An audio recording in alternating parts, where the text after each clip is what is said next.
자, 매주 금요일마다 만나는 시장을 읽는 남자입니다. 오늘은 어떤 이야기를 해볼 거냐면 요즘에 전 세계에서 굉장히 뜨거운 열풍과 관심이 불고 있는 바로 챗 GPT에 대한 이야기를 한번 해볼까 합니다.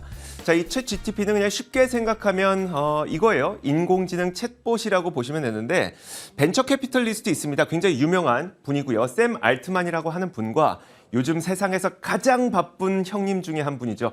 바로 일론 머스크가 세웠던 오픈 AI에서 지난 11월 30일에 공개한 인공지능 대화형 챗봇의 이름이 바로 챗 GPT입니다. 자, 그런데 이 챗 GPT는 사실 챗봇이라고 말씀드렸잖아요. 기존에 우리나라에도 챗봇이 굉장히 많았고요. 전 세계에도 현재도 챗봇이 많습니다. 기억나실지 모르겠지만 심심이라는 우리나라 챗봇도 있었고 뭐 지금 애플의 시리도 챗봇이라고 보면 되고요.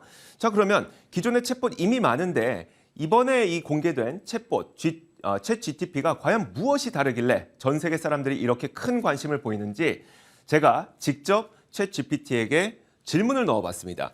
자, 중국 코로나 사망자 수는 몇 명이야? 라고 제가 질문을 이렇게 썼어요. 그랬더니 이 답변이 이렇게 나왔는데 제가 알고 있는 정보는 2021년 기준이며 사망자 수는 약 4만 6천 명 정도입니다. 하지만 중국의 코로나 바이러스 감염증 사망자 수는 실제보다 더 많을 수 있습니다. 왜냐하면 중국에서 제공하는 정보와 실제 상황이 차이가 있을 수 있기 때문입니다. 라고 이렇게 문장을 인공지능 챗봇이 직접 쓴 겁니다. 수정이 전혀 없고요. 이 문장을 챗봇이 직접 썼어요. 정말 완벽한 문장을 구사하고 있지 않습니까? 그리고 또 한 가지, 우리가 지금 많이 고민을 하고 있는 중국의 사망자 통계 믿을 수 있어? 라는 내용까지도 챗 GPT는 굉장히 정확하게 저희한테 알려줬습니다.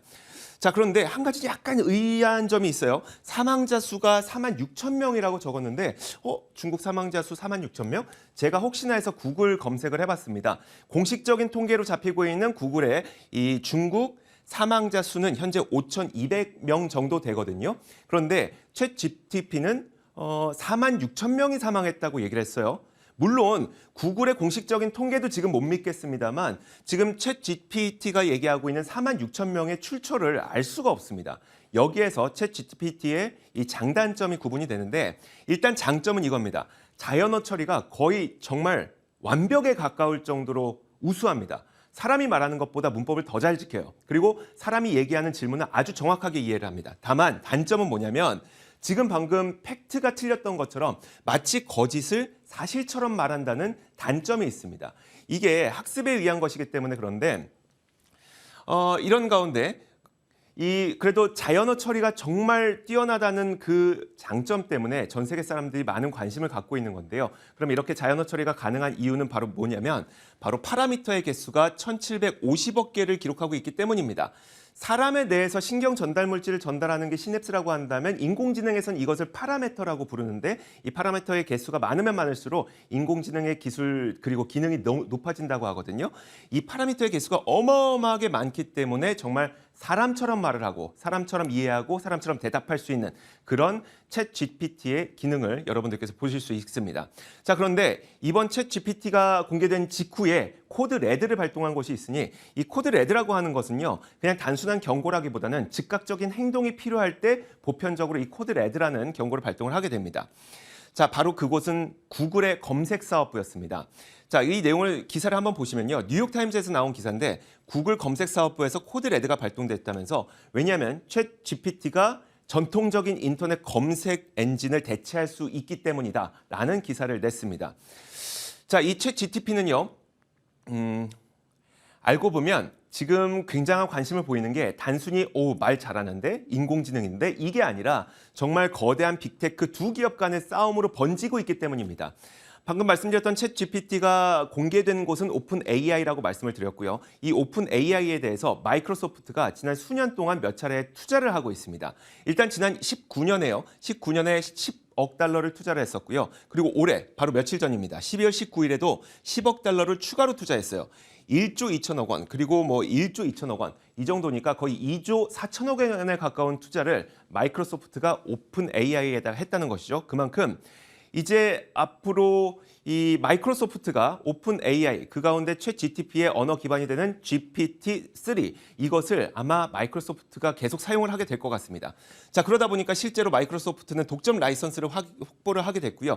이것에 대해서 일론 머스크는 오픈 AI라면서 전혀 오픈되어 있지 않다. 독점이 웬 말이냐라고 비난을 하기도 했습니다. 자, 그런데 지금 사람들의 가장 최대의 관심사는 과연 무엇이냐 이런 걸 보면은 만약에 마이크로소프트에서요, 이 오픈 AI 챗 GPT의 언어 모델 GPT-3를 사용을 하게 되면 마이크로소프트가 이런 독점권을 갖게 되는 겁니다. 그래서 실제로 마이크로소프트 애저에서는 인공지능화가 달리 2 이것도 마찬가지로 GPT와 같은 언어 모델을 사용하고 있거든요. 이 달리 2가 뭐냐면 사람들이 글을 쓰면 그걸 그림으로 그려주는 인공지능 화가입니다. 그래서 이 내용도 우주인이 말을 타고 있는 모습을 오래된 사진처럼 그려줘라고 썼더니 이런 사진을 그려준 겁니다. 이런 인공지능 서비스를 지금 마이크로소프트 애저에서 이용할 수 있는데 결국은 만약에 챗 GTP가 이렇게 됐을 때 구글 검색을 대체할 수 있을 것이냐, 챗 GTP가 구글 검색을 대체할 수 있을 거냐, 그리고 챗 GPT를 마이크로소프트가 독점 사용권을 갖고 있을 수 있는 것이기 때문에 결국 마이크로소프트의 검색 엔진 빙이 챗 GPT를 통해서 구글의 검색 엔진을 능가할 수 있을 것이냐 이 부분에 가장 많은 관심을 갖고 있는 겁니다. 그래서 챗 GPT는 사실 구글과 마이크로소프트와의 전쟁이라고 볼 수도 있는 거고요. 현재 구글의 전 세계 검색 시장 점유율은 92%입니다. 이쪽이죠. 압도적입니다. 하지만 만약에 마이크로소프트가 챗 GPT를 이 마이크로소프트의 검색 엔진 빙에 적용함으로써 정말 구글의 아성을 무너뜨리게 될 것이냐 이것이 지금 지상 최대의 관심으로 떠오르고 있습니다. 시장을 읽는 남자였습니다.